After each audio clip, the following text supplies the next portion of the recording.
El avión del vuelo 3142 del APA era un Boeing 737-200 fabricado en 1970 y la noche del accidente estaba comandado por el piloto Gustavo Weigel.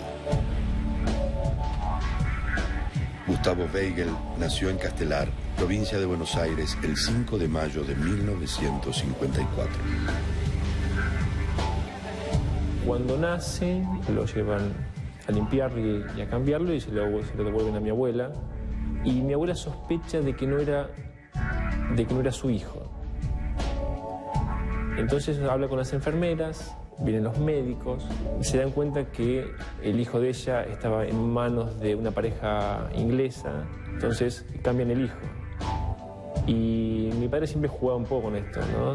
Porque como era tan anglófilo, tanto gusto por la música inglesa, por la literatura inglesa, pero quedó esto como un juego, como una anécdota así muy divertida en la familia. El padre de Gustavo era un reconocido restaurador que trabajaba para los grandes museos de Europa y pasaba largas temporadas lejos de su familia. Mi abuela en muchos momentos también viajó para Europa para acompañar a mi abuelo, que sufría el corazón, y su casa era una casa cuidada por una ama de llaves, una señora que limpiaba. Bueno, fue un momento de bastante soledad y angustia en ese momento. Creo que lo sufrió bastante mi padre.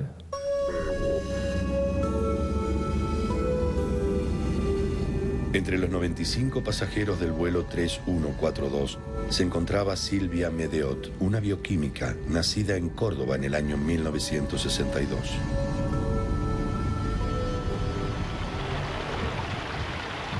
Oye, Silvite, mi vida, mírame. Hola. Hola. Silvia nació en Río Cuarto. Eran 3 hermanos, ella era la hermana del medio. Se crió en la casa con los padres y los abuelos. era como una regla el tema de en el verano salir de vacaciones con los viejos. Llevaban a la abuela también, era como una familia muy integrada. Tenía muchas anécdotas de ese tipo. Ella era su política, digamos, de estudiar, era parte de su integrado en su vida. En la universidad, la carrera, no sé si la hizo en el tiempo exacto o en menos tiempo, pero hacia el final de la carrera agregó el tema de las prácticas de laboratorio y no sé si en esa época empezó ya a llegarse a la investigación.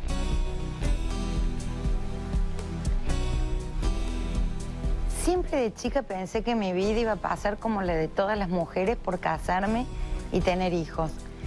Qué sé yo, nacés y te ponen el muñequito en los brazos y jugás a la mamá y le das de comer al muñeco. Me acuerdo que con mi hermana nos habíamos comprado entre las dos, con el dinero de la merienda, un perrito pequinés. Y le poníamos los pañales y le dábamos la mamadera y le poníamos gorritos.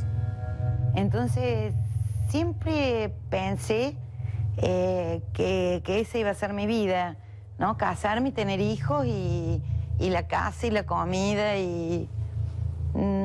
ni siquiera pensaba de chica en qué iba a estudiar y que iba a ser una profesional, que me podría haber destacado. No. La verdad que no sé de dónde saqué la carrera. Pero un día me desperté y dije voy a estudiar ciencia política.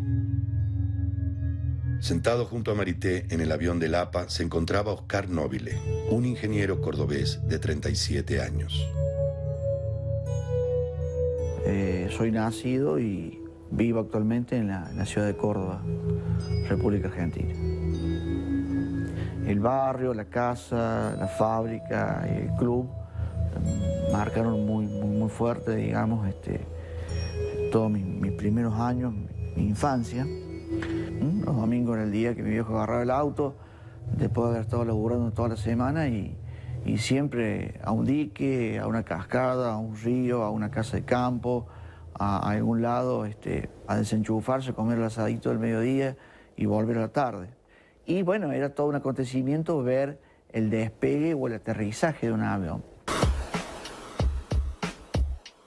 A veces en la radio comentaban que venía tal avión de Rusia o tal avión de tal lado y a veces mi padre nos llevaba a mí, a mi hermana, qué sé yo, y veíamos por ahí el aterrizaje o el despegue de esas moles, siempre pegado al alambrado como en la cancha, escuchando el ruido de las turbinas y tratando de ver la magnitud de semejante máquina, ¿no?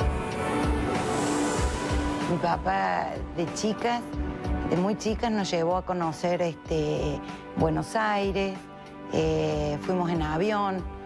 Mi papá quería que de chicas aprendiéramos a volar, un poco también para que no tuviéramos miedo, para tomar contacto con un medio de comunicación ágil como es el avión para ir a todos lados.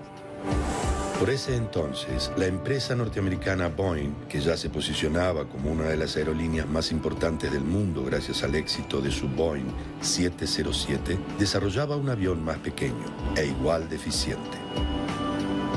Así se llegó al diseño del avión que tiempo después se convertiría en el más vendido en la historia de la aviación civil, el Boeing 737. El Boeing 737-200, accidentado en el Aeroparque de Buenos Aires, tuvo su vuelo inaugural el 14 de abril de 1970, cuando cruzó el océano hacia la empresa que lo había adquirido, Britannia Airways. Ahí ven a los pibes laburando para la presentación, y ahí está nuestra chanchita. A la 737 se le puso la chancha por las características del avión, que es cortito, justamente porque nos da la posibilidad de tener mayor maniobrabilidad.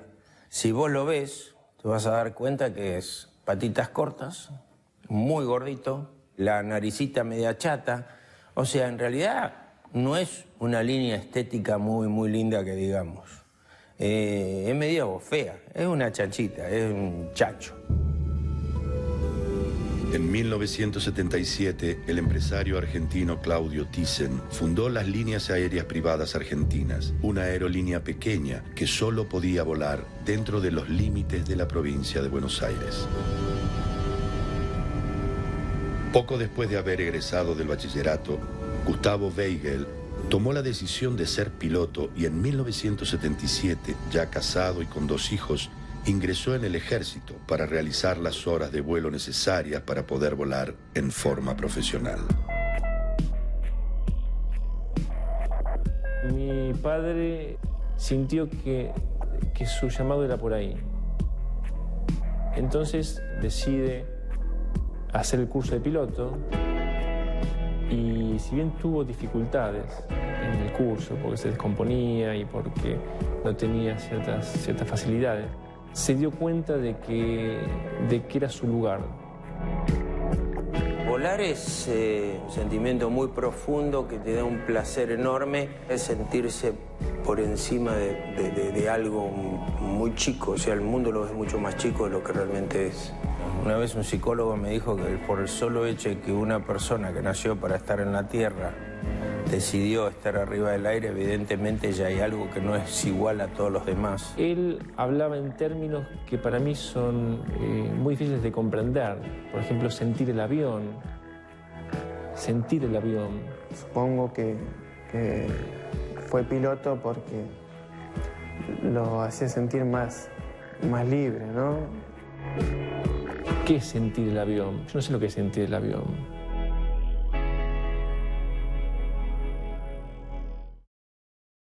Hola. Hola. ¿Qué estás haciendo? ¿Tocando los botones? No. ¿Con papá? No. Sabandija. Mientras Lapa realizaba sus primeros vuelos, Roberto Gracelli, otro de los pasajeros del vuelo 3142, iniciaba en Córdoba sus estudios como contador. Hoy es lunes, son las 3:30 de la tarde y acá podemos ver al papá de la Nati en horario de laburo. Estamos haciendo un rompecabezas.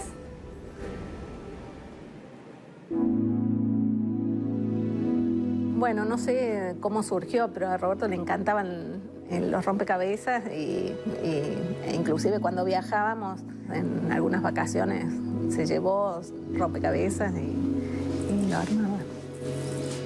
Intentando otro rompecabezas. Chiquitito. La gran mayoría está todavía sin armar.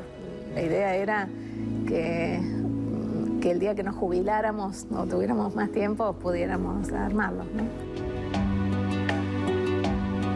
Él era muy responsable y en su juventud, además de estudiar mucho, también trabajó desde muy chico, pero su carrera, su elección fue la economía y la carrera de contador. Y fue brillante en su profesión, reconocido por sus colegas.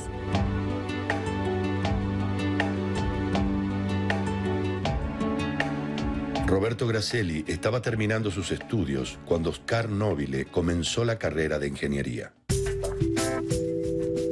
Te podría decir que a los 15, 16 años ya tenía definido que iba a seguir ingeniería. Cuando salí del secundario, que fue en el año 79, mi padre me hizo ingresar a la parte administrativa de la fábrica de cemento. Entonces se hizo bastante pesado porque yo entraba a las 8 de la mañana a trabajar y salía a las 5 de la tarde. Entraba a las 6 de la tarde a la facultad y salía a las 10 de la noche. Señores, los invito a acompañarme en un brindis por la paz. Gracias. Por nuestra gente del Ejército Salud. Al comenzar la guerra por la soberanía de las Islas Malvinas, Gustavo Weigel, que ya era padre de 3 hijos, fue dado de baja en el ejército por familia numerosa. Al dejar el ejército, Weigel contaba con las horas de vuelo suficientes como para ingresar a cualquier aerolínea comercial. Sin embargo, decidió dedicarse a otra actividad que lo acompañaba desde joven, la restauración. Más allá de que la restauración y el mundo de las antigüedades y de los cuadros y del arte en general era un mundo propio, era un mundo afín. Creo que sí, que un trabajo que hacía gustoso, pero no creo que se encontrara a él mismo en ese trabajo. Creo que la vocación pasaba más por la aviación, por el volar. Para 1985, los Weigel habían tenido su cuarto hijo y Gustavo había conseguido un lugar de reconocimiento en el mundo de la restauración. Pero ese año se le presentó la posibilidad de volver a volar, esta vez en Lapa. Me acuerdo de su cambio de ánimo, de estar con una disposición y con una alegría que le faltaba en esos tiempos, ¿no? Y nadie tenía un papá piloto tampoco. Y estaba bueno, me preguntaban, y más cuando yo decía, viajé con él y me fui a la cabina con él y estuve con él y nos fuimos al sur. Y estaba bueno tener un papá piloto y más cuando sentir mi papá, ¿no? Con el que estoy viajando.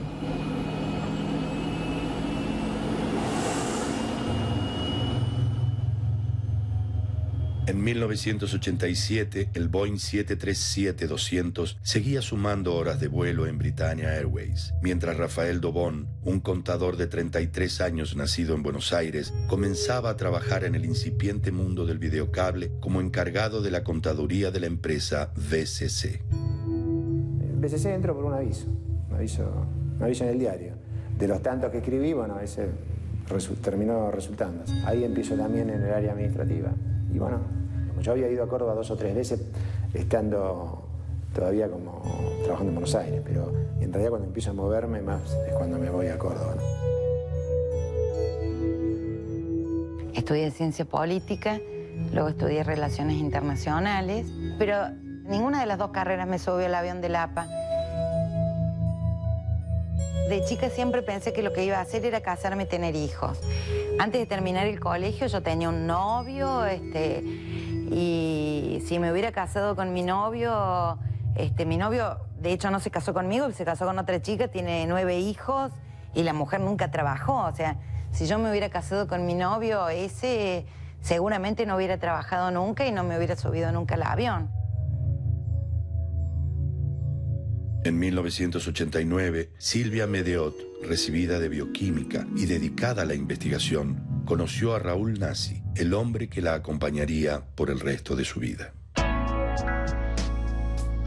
Cuando nos conocimos, teníamos 27 años.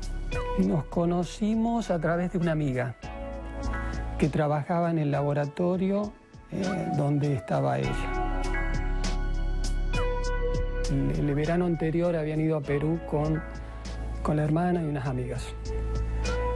Silvia le daba prioridad a sus cosas de lo que estaba haciendo y yo tenía que enganchar el tiempo justo para que tenía una cosa, tenía otra. Pero bueno, después nos empezamos a ver un poquito, después fui a la casa. Sí, esas cosas, sí, ¿no? Mírame. Pero hablamos antes. El nacimiento de Lucía fue como una introducción a otra etapa de la adultez.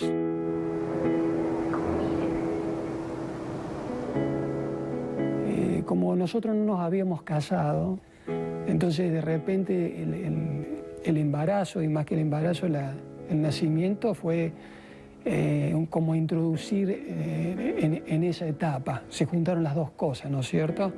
Creo que se empezó a madurar con el embarazo y cuando nació Lucía significaba para nosotros la consolidación de la pareja.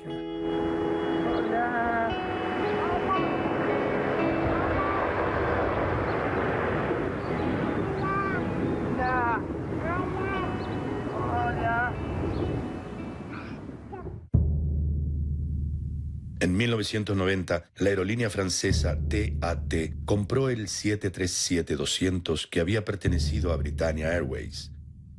Ese mismo año, la esposa de Weigel, madre de 6 varones, dio a luz a su primer hija mujer.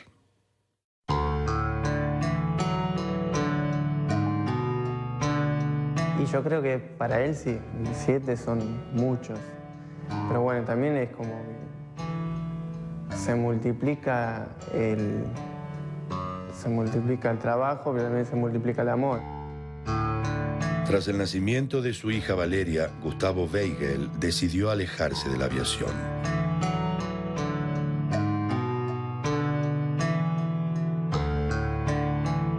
Siempre me interesó lo que hacía, ¿no?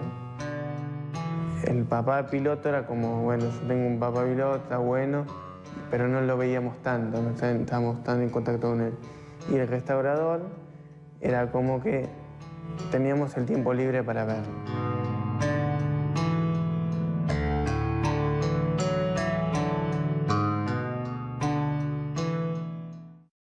El plan de convertibilidad cierra en sí mismo. Es un plan de disciplina fiscal y monetaria para asegurar la estabilidad.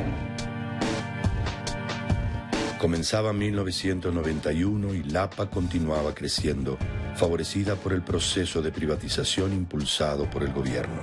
El piloto Gustavo Weigel, que había pasado casi 4 años alejado de la aviación, decidió regresar a esa empresa.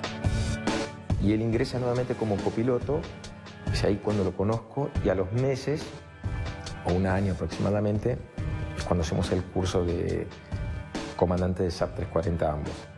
Ascendimos el mismo día, recuerdo perfectamente el vuelo que hicimos juntos, recuerdo lo importante que fue para ambos, porque fue un objetivo cumplido. Y recuerdo la noche, cuando terminamos el último vuelo, que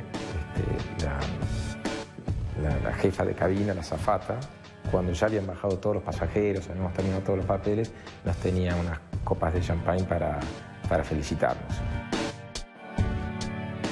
Yo recuerdo que él, cuando regresa a Lapa, él dijo que, bueno, que era algo que no podía dejar de hacer, que era parte de su vida.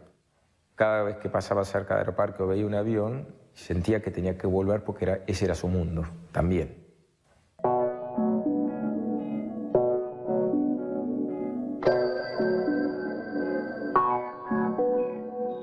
Entonces, bueno, fue una época de mucho trabajo, así que no me fue difícil salir de una empresa y largarme solo al mercado. Bueno, y en esto de largarse en forma independiente, uno siempre cae a Buenos Aires, ¿cierto? Iba yo a Buenos Aires con todos esos pedidos para comprar las cosas, para que me las mandaran a Córdoba y de ahí distribuía con un transporte y bueno. Por esos años, el contador Rafael Dobón se trasladó a Córdoba junto a su familia para hacerse cargo de las empresas que la compañía BCC tenía en esa provincia. Los Dobón viajaron el 18 de julio de 1994, el mismo día en que en Buenos Aires tuvo lugar el sangriento atentado a la AMIA.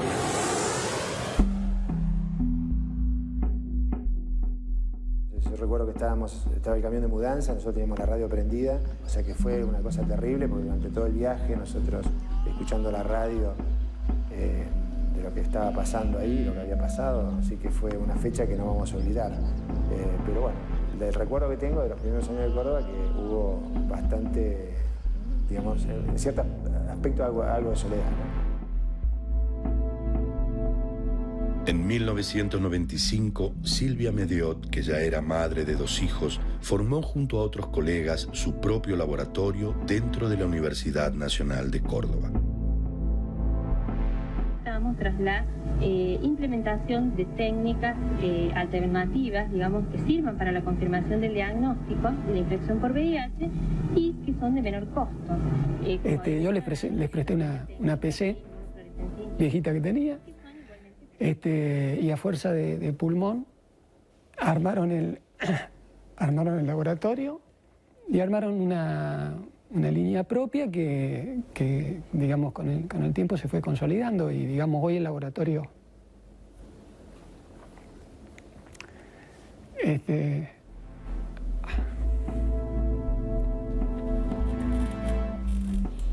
El laboratorio sigue funcionando. Bueno. Porque dentro de poco tiempo se va a licitar un sistema de vuelos espaciales mediante el cual desde una plataforma que quizás se instale en la provincia de Córdoba van a salir de la atmósfera, se van a remontar a la estratosfera y desde ahí... En 1996, Andrés Deutsch, dueño del APA, invirtió en la compra de aviones nuevos.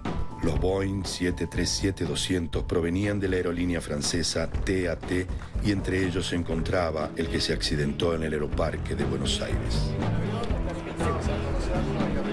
Hacía como más de 15 años que nadie traía aviones nuevos.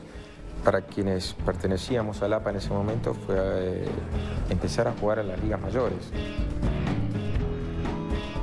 Y mi padre, él estaba como comandante de Saab. Tiene que dejar de volarlo por la cuestión de que se desafectan de la empresa y pasa a ser copiloto de Boeing. La adquisición de aviones nuevos y más grandes le permitiría a Deutsch alcanzar un nuevo objetivo para su empresa: los vuelos internacionales. Cuando una empresa se larga a una aventura a nivel internacional y no tiene los elementos necesarios para mantener con el mismo nivel de seguridad todo lo que es cabotaje, en teoría, yo creo que la empresa va por un mal camino. Hay accidentes tremendos, pero la característica de tal destrozo de la aeronave que no quedó nada fragmentado, no sé, no tengo otro antecedente. De estas características ni a nivel mundial.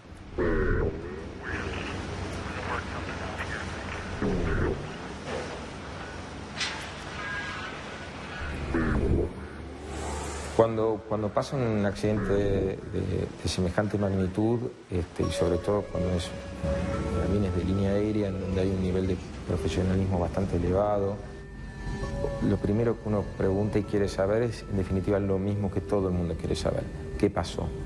Y no hay respuestas. Yo diría que está todo en la inseguridad aérea con que se está desarrollando la actividad. En la tragedia de Austral muere un amigo importante de él, Jorge Césare, que es padrino de uno de mis hermanos. Para nosotros era un tío. Siempre fue nuestro tío. Y bueno, también fue un sacudón, ¿no?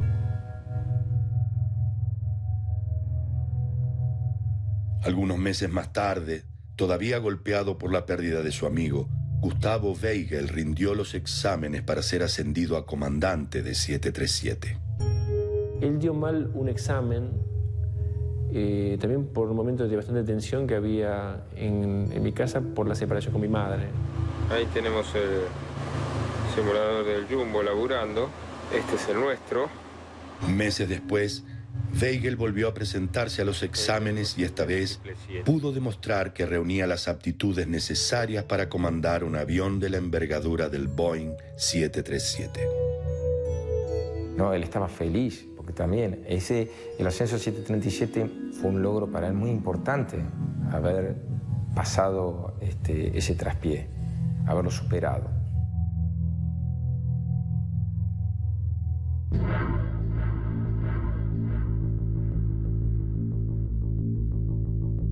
En el año 99 teníamos la casa de Río Ceballos casi lista y había que hacer el viaje de verano, que siempre había que hacerlo. Entonces nos fuimos a las sierras de acá de Córdoba con los chicos, el último viaje que hicimos.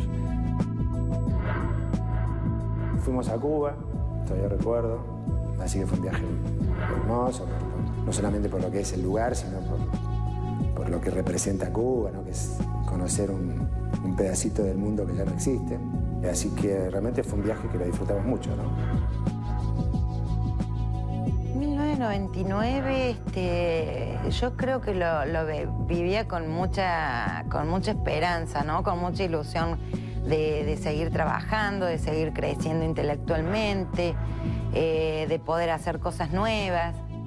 Realmente, esos últimos meses me sentía conforme absolutamente con mi vida.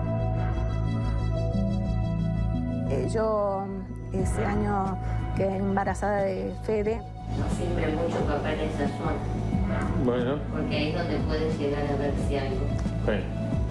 Roberto no quería saber el sexo del bebé y se enteró de casualidad por una tía que en un casamiento metió un poco la pata al contarle. Y bueno, así supo que el hijo que estaba esperando iba a ser un varón.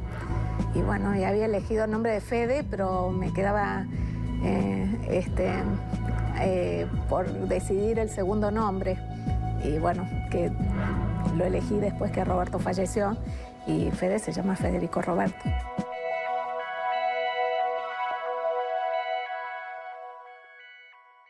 Estamos llegando todos al mismo lugar, pero todos por cosas diferentes. Eso podría ser una buena definición del mundo, siempre y cuando cada uno sepa lo que está buscando.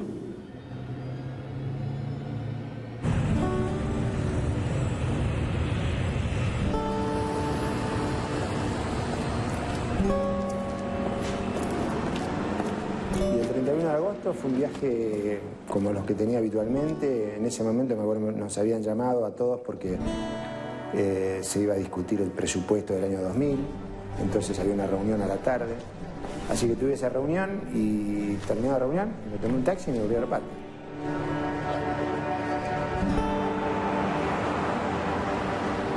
Viajo a Buenos Aires con todos los intendentes, transcurre el congreso muy bien y me voy al bar del Aeroparque y me siento a escribir el informe de todo lo que había pasado en el congreso.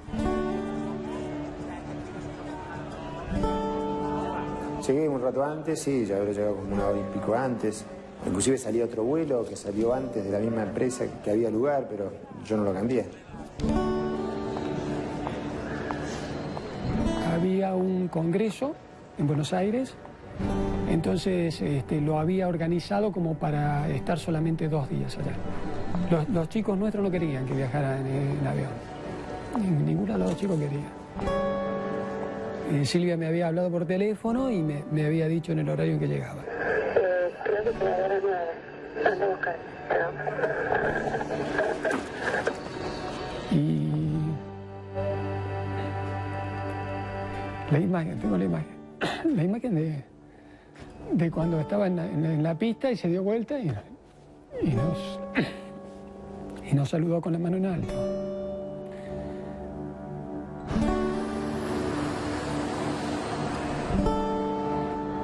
A mi padre lo vi un par de días antes de que ocurriera el accidente. Hablamos, compartimos quizás un té, un café. Y sí me dijo que estaba cansado, me estaba muy cansado.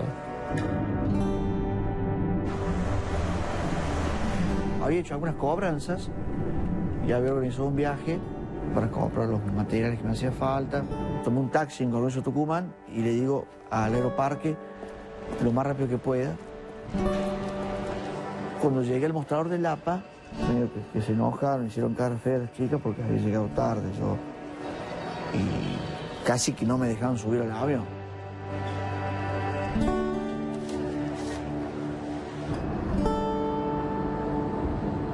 Roberto había viajado 2 noches antes a Buenos Aires para estas reuniones que tenía con los socios. Se le hizo un poco tarde para ir al aeropuerto e iba con otro socio más. Como ya habían embarcado a los demás pasajeros, a él después lo llevaron en una combi hasta el avión y le tocó el último asiento.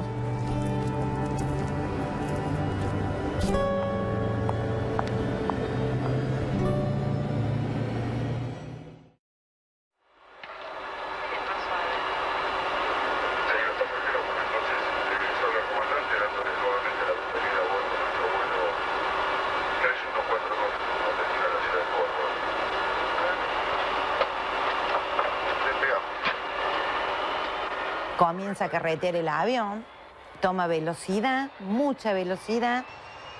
Dentro de la cabina sonaba una alarma que indicaba que el avión no estaba configurado correctamente. Sin embargo, el comandante decidió continuar con la maniobra de despegue. Cuando comienza a levantar su trompa, de golpe se siente que se apoya de nuevo en el piso el tren de aterrizaje.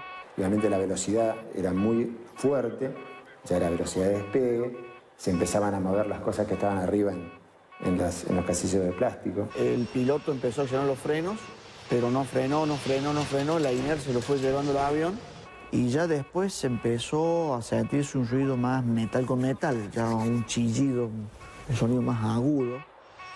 Y lo que yo me acuerdo que repetía, ¿no? No puede ser. Decía eso, no puede ser. Hasta que pasó del extremo final de la pista, rompió algunos elementos de comunicaciones, algunas antenas. Tomé conciencia de que me iba a morir y, como soy creyente, lo primero que hice fue poner mis cuentas, arreglar mis cuentas con Dios era lo primero.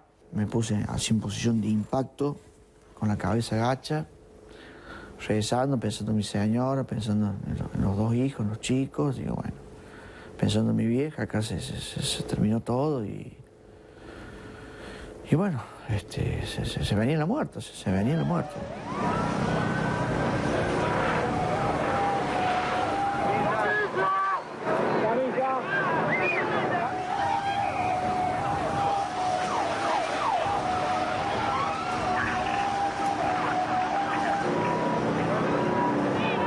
Después del momento del impacto yo había quedado medio aprisionado, pero cuando conseguí sacar la pierna, y bueno, ahí salí corriendo. Se me quemaron, tenía todas las manos quemadas, tenía el pantalón quemado, las piernas quemadas, bueno, todo. Yo era una bola, una llama, toda yo era una llama. Tanto que yo no podía mirar para el otro lado. O sea, para el otro lado veía sombras, no veía... Era como una barrera que me hacía el fuego. Pero en ese momento mi oración fue, si tiene que ser, que sea ya, que sea rápido, que sea ya.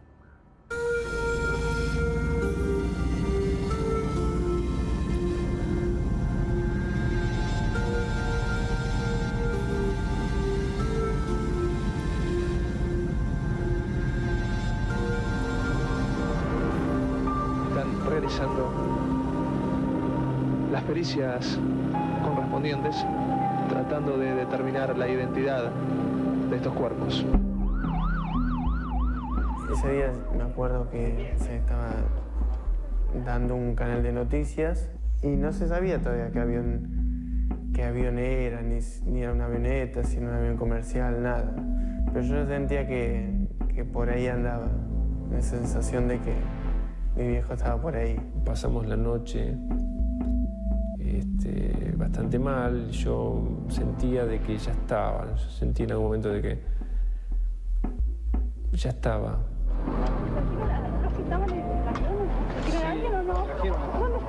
Trajeron chicas que están bien. Trajeron chicas que están bien. Están bien. ¿Querían pegar un familiar a bordo? Hay un hermano, no sé. En Córdoba, decenas de familiares esperaban la llegada del vuelo 3142. Había informaciones contradictorias de lo que pasaba en Buenos Aires, de que había problemas con la salida de los vuelos, pero no se decía la verdad de que había un accidente. Yo en el primer momento sigo sin pensar que me pudiera tocar.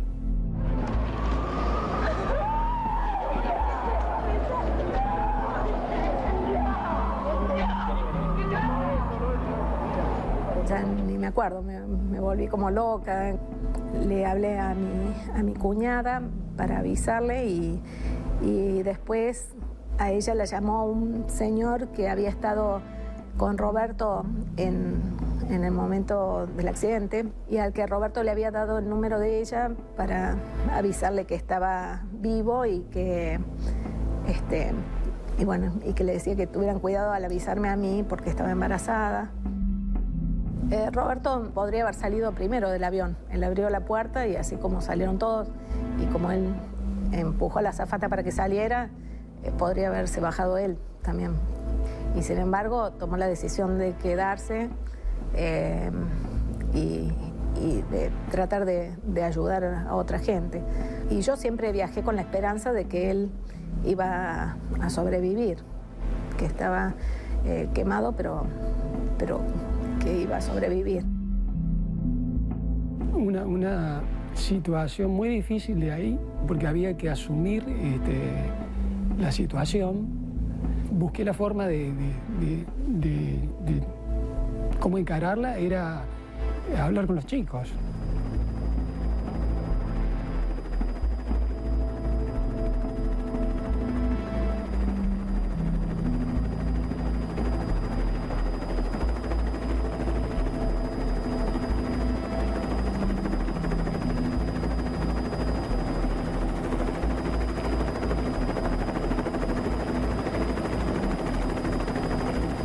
En general, con respecto al momento del accidente, yo siempre decía una cosa. Yo no tenía pesadillas del accidente. En realidad yo decía lo contrario, ¿no? Que la pesadilla empezaba cuando me despertaba, ¿no? Porque generalmente si vos tenés pesadillas y cuando te despertás te das cuenta que era un sueño, decís, menos mal. Pero cuando es al revés, es más jodido. Lo que viene después del accidente es mucho peor que el accidente. Porque ya viene un estado traumático, ya viene las cirugías, ya vienen los masajes, ya vienen las cremas, ya viene el aislamiento. Un montón de cosas que uno no está preparado y tiene la duda hasta tal punto de plantear al médico, ¿y doctor, viviré? Uno empieza a meterse en ese mundo de tratar de recuperarse, ¿viste? Y es larguísimo, larguísimo, larguísimo. Cuando ya empiezo a estar despierta y me entraba a cirugía una vez por día, no le veía mucha solución. Nunca supe por qué me había quedado yo y no alguien que tuviera hijos, por ejemplo. En realidad la contestación exacta fue, cuando te desates de tus ataduras, vas a poder irte. Creo que posiblemente no haya hecho el camino que tenía que hacer, ¿no? Para poder morir. En ese año y medio que estuve interno, bueno, ahí tuve todo lo malo. Y cuando uno realmente tiene un problema, se retrota a eso y dice, al lado de esto, ¿qué problema puede haber? Es como si hubiera sacado la lotería todos los días. Como si tuviera que festejar con champán todos los días. Por estar vivo. Si te pasó algo así, te tenés que seguir haciendo problemas porque te rayaron el auto. Por ahí me hagas menos problemas de la raya del auto. Ahora, si no me hago nada de problema por la raya del auto, después eso, ¿hasta dónde sigue? Pero no me hago problema por nada después. Entonces digo, creo que hay que tenerlo en cuenta, pero yo hoy trato, aunque dentro mío esté siempre presente, y valga la redundancia, de dejar ese episodio lo más ausente posible. Yo traté de no pensar para atrás, como que lo que pasó está y ya no tiene sentido preguntarse en por qué o fueron pasando las cosas, sino disfrutar lo que me quedó de él y tratar de seguir para adelante.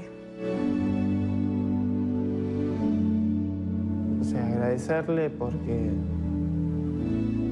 lo que hizo por nosotros y que yo sé que tiene él la conciencia limpia, que hizo todo lo mejor para que ese avión no se estrellara. La tragedia es una fuente permanente de enseñanza para todos los que hemos estado ahí. Yo lo primero que aprendí es el mensaje que te deja el ser querido que se va,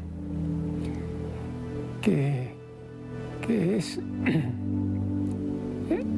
tratar de vivir intensamente cada momento de tu vida.